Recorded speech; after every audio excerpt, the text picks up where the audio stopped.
부산에 가면은 정관 신도시라는 곳이 있습니다. 이곳은 대형 녹지와 공원으로 굉장히 쾌적합니다. 아주 잘 정리된 계획형 도시인데요. 또 이곳은 내부적으로도 굉장히 잘 지원되는 교육 시스템과 또 복지 혜택을 제공하는 부산의 명품 신도시라고 불립니다. 그런데 이 정관 신도시에 2017년 2월에 한 문제가 발생합니다. 그것은 도시의 전력을 공급하는 변압기 라인에 문제가 생긴 것입니다. 그러면서 수초 안에 이 정관 신도시 안에 2만 3천 세대의 전기가 끊어집니다. 어떤 일이 발생했을까요? 순간 도시의 교통, 상가, 가정, 통신, 의료 기능이 완전히 이제 마비가 되었습니다. 때는 2월이었는데요. 빨리 해가 지는 때인데요. 모든 전등의 불이 꺼지자 도시가 어두워지기 시작합니다. 그리고 추위가 도시에 스며들기 시작합니다. 사람들의 생활이 멈춰지기 시작합니다. 교통이 더뎌지고 가정에는 조리기구가 돌아가지 않습니다. TV도 멈추고 고요해집니다. 한 아파트에서는 엘리베이터가 멈추면서 119 구조대가 출동하는 일도 벌어집니다. 여러분 잠깐 이 일을 생각해 보십시오. 문제가 일어난 지점은 아주 작은 사소해 보이는 변압기 안에 한 지점인데요. 이 지점이 도시 전체의 전기를 공급하는 중앙 라인이었기 때문에 이 하나가 끊어짐으로 인해서 도시 전체가 그렇게 명품 신도시라 불렸던 도시 전체가 한순간에 혼란에 빠지는 것입니다. 여러분들께서 그 안에 있었다라고 하면 어떻게 하시겠습니까? 해결책을 어떻게 찾으시겠어요? 지금 이런 상황에 우리 집 엘리베이터 고친다고 해서 해결될 일일까요? 아니면은 지금 우리 방에 있는 냉장고를 그 전선을 확인해 본다고 해서 이 문제가 해결될 수 있을까요? 이 문제는 본질적인 해결책이 필요했습니다. 그 끊어진 허브가 어딘지를 찾아서 도시 전체에 공급되는 그 라인을 고치는 것입니다. 그런데 가만히 생각해 보면 우리의 삶도 마찬가지입니다. 우리의 삶에 전기가 들어오지 않으면 전자기기들이 멈추듯이 우리의 마음과 삶도 때론 힘을 잃고 멈춰서게 됩니다. 우리의 마음과 가정과 삶의 공간에 어두움과 추위가 찾아오기도 합니다. 물론 그때 우리에게는 누군가의 온기와 위로와 격려가 필요합니다. 하지만 그 속을 더 깊이 들여다가 보면은 그 정도로 해결될 수 없는 더 본질적인 해결책을 우리가 필요로 한다는 것을 우리는 알게 됩니다. 오늘 본문은 첫 인류인 아담과 하와이를 소개하면서 어떻게 인간의 안에 인간의 내면과 이 삶의 두려움 그리고 어두움, 관계에서의 냉소와 미움이 찾아들었는지를 알려주고 있습니다. 이 시간을 통해서 우리 삶에 일어나는 문제들의 근본적 원인을 다시 한번 살펴보고 또한 하나님 안에서 그 해답을 얻는 시간 되시기를 축복합니다. 오늘 본문은 정관 신도시에 있었던 일과 비슷한 상황을 소개하고 있습니다. 창세기 1, 2장을 큐티를 통해서 다 보셨을 텐데요. 하나님께서는 이 혼돈스러운 세상에, 공허한 세상에 질서와 생명을 주십니다. 그리고 사람이 살기에 적합한 온도, 기후, 그리고 사람이 먹으면은 몸에 영향을 채울 수 있는 그런 열매들이 자랄 수 있도록 하나님께서 모든 땅을 만드십니다. 그곳을 에덴이라고 부르시고 아담과 하와에게 아담, 하와, 일로 와봐. 너네 여기 있는 거 다 먹어. 되게 맛있는 과일이 많아. 각양의 나무들을 아주 다 맛도 다르고 양분도 다른데 내가 이거 너희들 위해서 준비한 거니까 마음껏 먹어 라고 하나님께서 말씀을 하십니다. 에덴에서 하나님께서는 아담과 하와와 정말 기쁨을 나누셨어요. 그래서 아담과 하와는 역사상 어느 곳과도 비교할 수 없는 평안을 에덴에서 누리면서 완벽한 복지를 누리며 살아가고 있었습니다. 그런데 이런 에덴 동산 전체를 한순간에 혼란과 어두움에 빠뜨리는 일이 발생합니다. 누군가가 찾아왔어요. 누구였을까요? 뱀입니다. 뱀이 찾아왔어요. 뱀은 하나님을 원수로 생각했고 하나님의 자녀인 인간이 에덴에서 누리는 행복을 파괴하기로 합니다. 그래서 그 뱀이 노린 지점이 있습니다. 어디인지 아시나요? 인간의 완벽한 복지와 행복을 파괴하고자 해서 뱀이 딱 노린 지점이 있어요. 어딘지 아시나요? 네, 저만 말하는 시간인 거죠? 네. 뱀이 정확히 겨냥해서 노린 지점은 하나님께서 아담과 하와에게 주신 말씀입니다. 그 말씀을 겨냥해서 하나님과 아담을 떼어놓고자 합니다. 그 일의 시작은 질문으로 시작된대요. 그런데 그 질문은 순수한 질문이 아니었습니다. 우리 3장 1절을 다시 한번 읽어볼까요? 함께 읽겠습니다. 그런데 뱀은 여호와 하나님이 지으신 들짐승 중에 가장 간교하니라. 뱀이 여자에게 물어 이르되 하나님이 참으로 너희에게 동산 모든 나무의 열매를 먹지 말라 하시더냐. 아멘. 뱀은 하나님께서 하신 말씀을 노리는데요. 이렇게 말을 하는 겁니다. 네, 거기 잠깐 화면 띄워주시겠어요? 뱀이 여자에게 물어 이르되 하나님이 참으로 너희에게 이렇게 말씀하시더냐? 이런 질문입니다. 하와야, 정말로 하나님이 너한테 그렇게 말씀하셨어? 하나님이 말씀하신 그 내용을 지금 겨냥하는 겁니다. 이 말씀은 지금 이 뱀이 인용하는 말은 하나님께서 동산 중앙에 있는 선악과에 대해서 하신 말씀을 가지고 지금 사탄이 인용하고 있는 겁니다. 그러면서 그 선악과에 대해서 하와야, 하나님이 정말 너한테 그렇게 말씀하셨어? 이렇게 묻는데요. 그 내용을 보면은 반은 진실이고 반은 거짓이 숨겨진 그런 질문이에요. 그 내용이 보니까 하나님이 정말 너에게 동산 모든 나무의 열매를 먹지 말라고 하셨어? 이렇게 물어봅니다. 동산 모든 나무의 열매를 너에게 먹지 말라고 하셨어? 어떻게 그럴 수 있지? 하나님도 참. 여러분, 지금 이 뱀이 말한 거에서 잘못된 것을 캐치하셨습니까? 캐치하셨나요? 왜 이렇게 여쭤보냐면 뱀이 아주 교묘하게 물어봤거든요.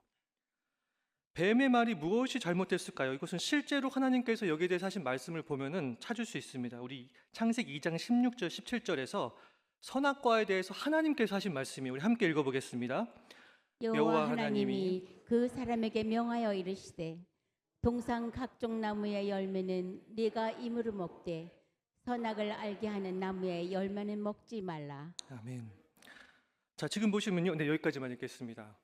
하나님은 동산 모든 나무의 열매를 먹지 말라고 하지 않으셨어요.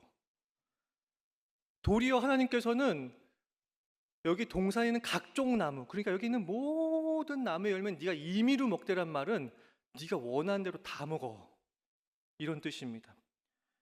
여러분이 말씀에는 하나님의 어떤 마음이 담겨 있습니까? 사랑과 좋은 것을 후히 주기 원하시는 하나님의 그 풍성한 마음이 담겨 있습니다. 그런데 지금 뱀은 뭐라고 말했죠? 모든 것을 먹지 말라 하셨어요. 먹지 말라고 그렇게 말씀하셨어? 라고 묻는 거예요. 실제로 하나님은 모든 걸 먹고 먹지 말라고 한 나무는 딱 하나였죠. 선악과 하나. 하지만 뱀은 이것을 통해서 하나님의 성품을 아주 인색한 분으로 왜곡을 시키는 것입니다. 뱀은 마치 하나님께서 이 모든 것을 지으시고 하나도 하와에게 주지 않는 분처럼 만들고 있습니다. 그러면서 이 말을 통해서 하와를 아주 불행하게 몰아가요. 비참한 존재로 몰아갑니다. 야, 하와야, 넌 참 불행하게도 산다. 재미도 없게 산다. 하나님께 순종한다고 세상에 좋은 거 하나도 맛보지 못하고 사는구나. 세상에 맛있는 것도 얼마나 많은데 넌 정말 하나님께 순종한다고 그렇게 사는구나. 근데 하나님이 정말 너한테 그렇게 하셨다니 참 하나님도 점점점 이렇게 말씀하시는 거예요. 여러분 우리에게도 이런 순간이 있습니까? 혹시 여러분의 내면에 이런 목소리를 들으신 적이 있습니까? 하나님은 나를 금욕주의자로 몰아가셔. 하나님은 내가 이 세상에서 행복하게 사는 것을 원하지 않으셔. 하나님은 내가 즐기려고 하고 내가 좋아하는 건 항상 막으셔. 하나님은 내가 행복한 걸 원하지 않으시나 봐. 여러분 이런 내면의 소리를 들으신 적이 있나요? 마치 이렇게 얘기하는 겁니다. 하나님과 완전 반대된 얘기를 하는 거예요. 하나님은 모든 걸 주셨는데 전혀 주지 않는 인색한 분처럼 만드는 것입니다. 그러자 하와가 당황해서 말합니다. 우리 3장 2절 3절 2절 3절 함께 읽겠습니다. 여자가 뱀에게 말하되 동산나무의 열매를 우리가 먹을 수 있으나 동산 중앙에 있는 나무의 열매는 하나님의 말씀에 너희는 먹지도 말고 만지지도 말라 너희가 죽을까 하노라 하셨느니라. 자, 이제 하와 여자가 뱀에게 답을 하기 시작합니다. 그런데 이 말에는요 몇 가지 빠진 게 있어요. 방금 말씀드렸던 2장 17절에 하나님께서 말씀하실 때의 강조점이 다 사라져요. 그리고 하나님께서 하신 말씀이 굉장히 확대되거나 축소됩니다. 앞서서 말씀드렸던 것처럼 하나님께서는 동산 모든 이 나무를 주실 때에 모든 나무, 각종 나무를 마음껏 먹으라고 하셨어요. 이 말에는 하나님의 후히 주기를 원하시는 마음이 담겨 있는데 지금 하와의 답을 보면은 그런 강조점이 다 빠져요. 아주 밋밋하게 그냥 동산나무의 열매는 먹을 수 있으나 이렇게 하면서 하나님께서 주신 강조점이 다 빠져버립니다. 그리고 하나님의 명령에 대해서 또 과장이 생겨납니다. 하나님께서는 동산 중앙에 있는 나무의 열매를 먹지 말라고만 하셨는데 먹지도 말고 만지지도 말라고 했다. 이렇게 말씀해요. 이 표현을 보면은 하나님께서 약간 과민한 신경이 민감하신 분으로 약간은 비춰지는 거죠. 그래서 하나님을 약간은 좀 너무 예민하고 깐깐한 분으로 하나님을 만들고 있습니다. 가장 중요한 핵심은 하나님의 명령을 아주 불확실하게 남깁니다. 하나님께서는 이 부분을 강조하셨어요. 선악과를 먹으면 너가 반드시 죽는다. 이렇게 말씀하셨는데 이 반드시가 사라져요. 그냥 죽을 수도 있어. 이 정도로 약화됩니다. 여러분 하와는 하나님의 말씀을 지금 우리가 보면 어떻습니까? 왜 하와는 하나님의 말씀에 대해서 사탄이 물어볼 때 확신이 없었을까요? 암기력이 약해서일까요? 공부를 잘 못해서일까요? 전 사실 그렇게 처음에 생각했습니다. 그래서 나에게 불리하구나. 나 암기력이 약한데 이런 생각이 들었었어요. 근데 여러분 이 문장들을 자세히 보면은 하와가 하나님의 말씀을 이렇게 흐릿하게 아는 것은 암기력의 문제가 아니라 하나님의 마음을 모르기 때문입니다. 말한 분의 마음을 모르는 사람은 그 사람이 말한 거에 대한 확신을 가질 수가 없습니다. 하나님의 모든 말씀에는 그것이 금지든 복이든 우리를 향한 마음이 담겨져 있습니다. 심지어 선악과 본문에서도 하나님은 우리에게 내가 너에게 모든 것을 주기 원해라는 그 후한 사랑이 담겨 있고요. 또한 금지 조항을 말씀하실 때도 네가 이것을 지킴으로 내 안에 거하기를 원한다라는 사랑이 담겨 있습니다. 그래서 하나님께서는 계속해서 자신의 애정을 담아서 이 말씀을 하셨어요. 그런데 하와는 이 하와의 말을 보면은 이 하나님의 마음을 마치 전혀 모르는 사람처럼 이해하고 있습니다. 마치 내가 그냥 하나님의 말씀을 외워서 틀리지 않고 말해야 하는데 그것이 어렵다라고 생각하는 것처럼 강박관념을 가지고 이 문장을 그저 완벽하게 기억하려고만 하지 실제 그 하나님의 말씀에 대한 주신 하나님의 마음은 놓치고 있는 겁니다. 만일에 하와가 하나님의 마음을 기억했다면 어땠을까요? 나에게 모든 걸 후히 주시기 원하시는 그 하나님, 이 모든 걸 만들어 놓고 나에게 그것을 충분히 주기 원하시는 그 하나님, 알았다면 어땠을까요? 금지 조항을 주면서도 나를 영광스럽게 하기 위해서 지금 나에게 선악과를 따먹지 말라고 하시는 그 하나님의 마음을 알았다면 어땠을까요? 좀 더 강력하게 분명히 하와는 아니다 라고 말했을 겁니다. 하지만 하와는 하나님의 말씀에 대한 그 문장만을 어렴풋하게 기억할 뿐 그 말씀 안에 있는 하와 자신을 향한 하나님의 마음을 모르고 있었어요. 이런 점에서 본문은 우리가 하나님의 말씀을 어떻게 대해야 할지 알려줍니다. 하나님의 말씀을 깨닫는 과정은 정확한 문장에 대한 이해, 또 때로는 여러 가지 전문적인 지식들을 필요로 합니다. 그것은 때로는 우리에게 수고를 요구합니다. 우리는 그 수고를 멈추어서는 안 됩니다. 하지만 내가 성경을 바르게 본다라고 할 때는 그 지식의 과정을 넘어서서 궁극적으로 이 말씀을 주신 하나님의 마음을 내가 알아야 됩니다. 지금 내 삶의 모든 걸 공급하기를 원하시는 그 하나님의 마음을 말씀 속에서 발견해야 됩니다. 그리고 그 마음을 하나님의 말씀을 묵상할 때 하나님의 임재 속에서 하나님의 그 마음을 성령 안에서 내 마음에 부어주심을 느껴야 됩니다. 하나님께서 선악과의 명령을 주실 때는 하와야, 자 봐라 라고 하면서 이 모든 것을 주시는 것을 보여주세요.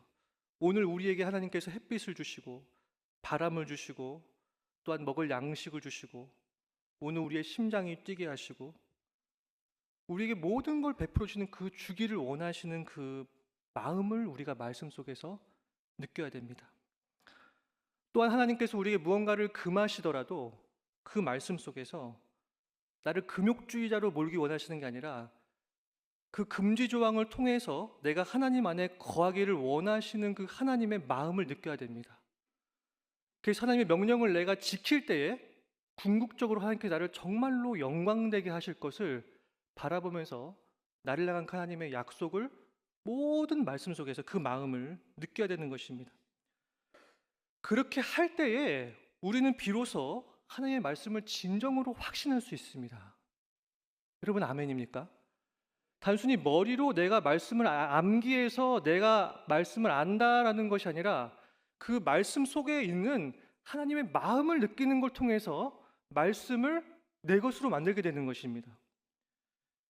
그런데 하와에게는 이런 하나님의 마음에 대한 이해가 없었기 때문에 그저 머리로만 어렴풋이 기억하고 있었기 때문에 사탄이 와서 진짜 그래? 라고 물었을 때에 얼버무리게 되는 겁니다. 이렇게 하와가 얼버무리자 마치 뱀이 적의 빈틈을 볼 때에 확 달려들듯이 사탄이 그것을 확 낚아챕니다. 그러면서 이렇게 말을 하는데 우리 4절 5절 말씀을 함께 읽겠습니다. 뱀이 여자에게 이르되 너희가 결코 죽지 아니하리라. 너희가 그것을 먹는 날에는 너희 눈이 밝아져 하나님과 같이 되어 선악을 알 줄 하나님이 아심이니라. 하나님께서 하와에게 너 선악과 먹으면 반드시 죽는다라고 강조했던 이 강조점을 하와가 놓쳤어요. 그러자 누가 강조하나요 이제요? 이제 뱀이 강조하는 겁니다. 아니야, 절대 안 죽어. 하나님의 마음도 강조점도 놓쳤을 때 이제 강조점을 쥐게 되는 건 사탄이에요.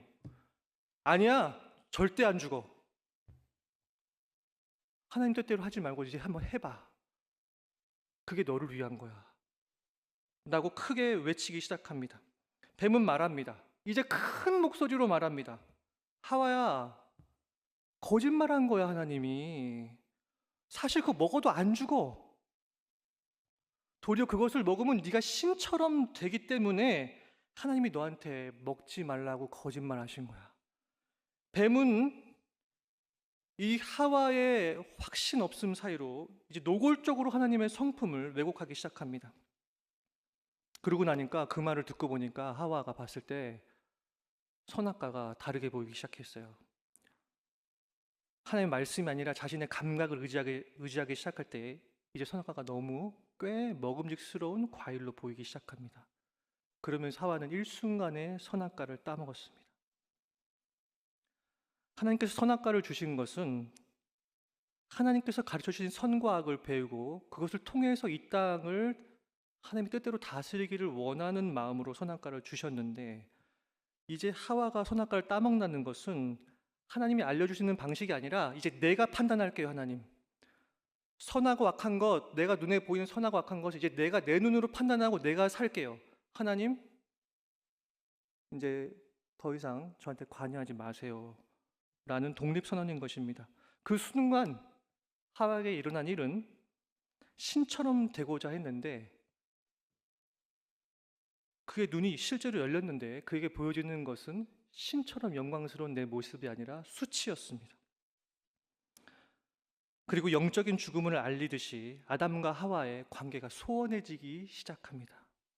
둘은 서로 내 뼈 중에 뼈요 살 중에 살이라고 하나됨을 즐겼었는데 하나님의 명령을 떠난 그들에게 찾아오는 영적인 어둠은 그 둘 사이의 관계를 소원해지게 만듭니다.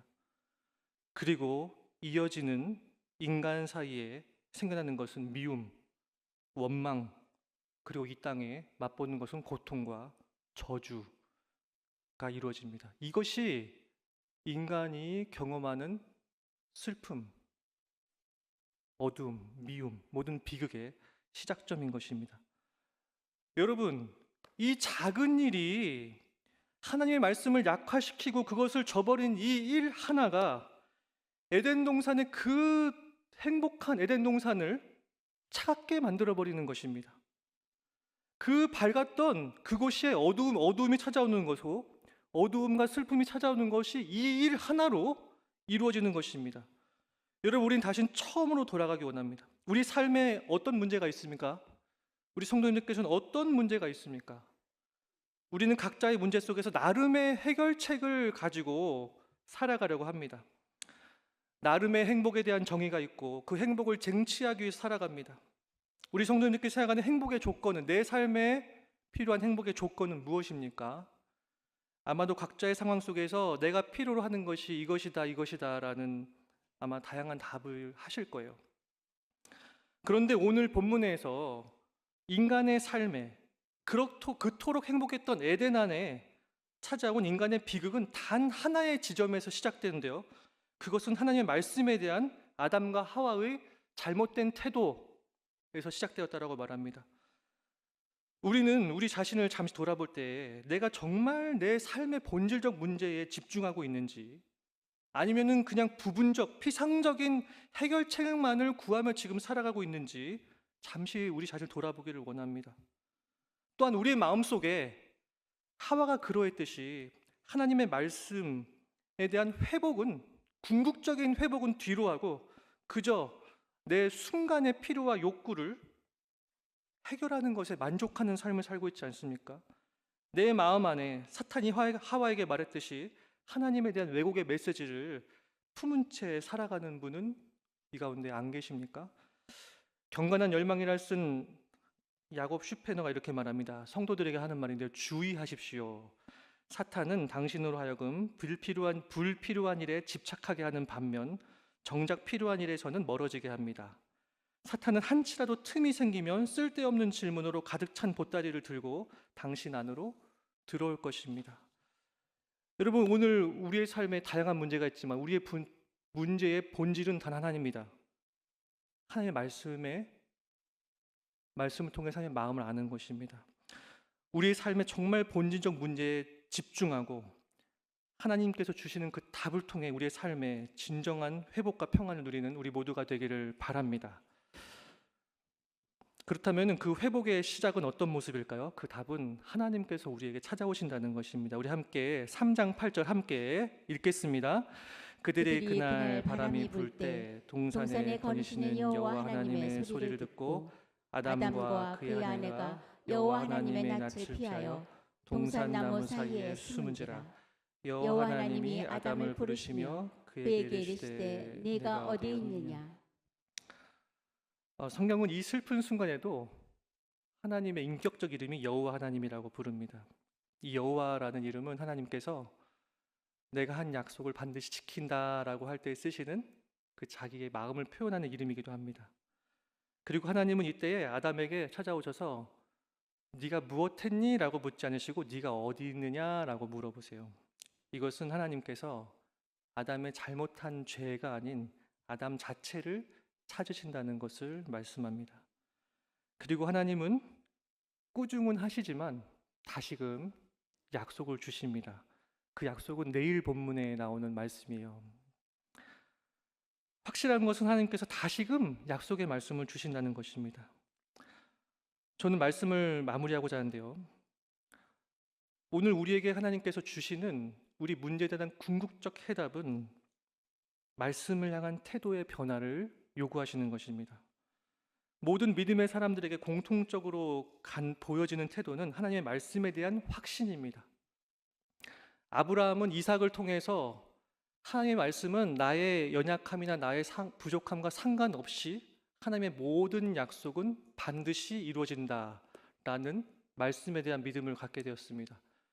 그리고 그 말씀에 대한 믿음을 통해서 아브라함이 바라보는 것은 예수 그리스도를 바라보게 됩니다.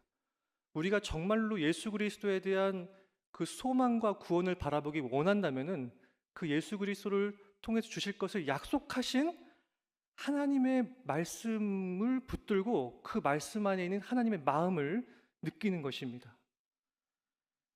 예수님을 낳은 마리아는 처녀인 자신에게 아기를 가질 거라고 말할 때에 이렇게 말합니다. 주의 여종이오니 말씀대로 이루어지이다. 여러분, 이 말씀을 향한 하나님의 마음을 알고 그 말씀이 우리 가운데 확실히 이루어질 것이라는 그 신뢰가 우리 모두 가운데 있기를 바랍니다. 우리 성도님들께 이것을 권면합니다. 여러분, 하나님의 말씀 앞에 서는 그 시간을 여러분의 가장 귀한 시간으로 들으시기를 축복합니다. 가장 귀한 시간에 하나님 앞으로 나아가시기를 바랍니다. 하루의 첫 시간과 마지막 시간이 여러분들의 삶에 하나님을 만나는 시간 되시기를 축복합니다. 하나님의 말씀을 볼 때 여러분들의 생명을 거시기를 바랍니다. 아멘입니까? 여러분, 그렇게 하나님을 계속적으로 정말 내 영혼이 만나고 그 말씀 속에 하나님의 마음을 느낄 때에 우리가 이 세상에서 만나는 수많은 어려움과 시험을 이길 줄로 믿습니다. 그리고 그 말씀 속에 하나님의 마음을 느낌으로 그 말씀이 우리의 부요함이 될 줄로 믿습니다. 우린 이번 한 해 새 힘을 얻는 교회, 새로워지는 공동체라는 제목으로 표어로 전 세대가 매일 말씀 묵상을 하기로 한 해입니다. 그것이 그냥 말씀을 공부하고 그냥 말씀을 암기하고 마치 과제하듯이 끝나는 그런 시간이 아니라 정말 그 시간에 나를 향한 하나님의 그 마음을 느끼는, 그리고 그 마음을 나누는 우리 주사랑교회 되기를 예수님의 이름으로 축복합니다.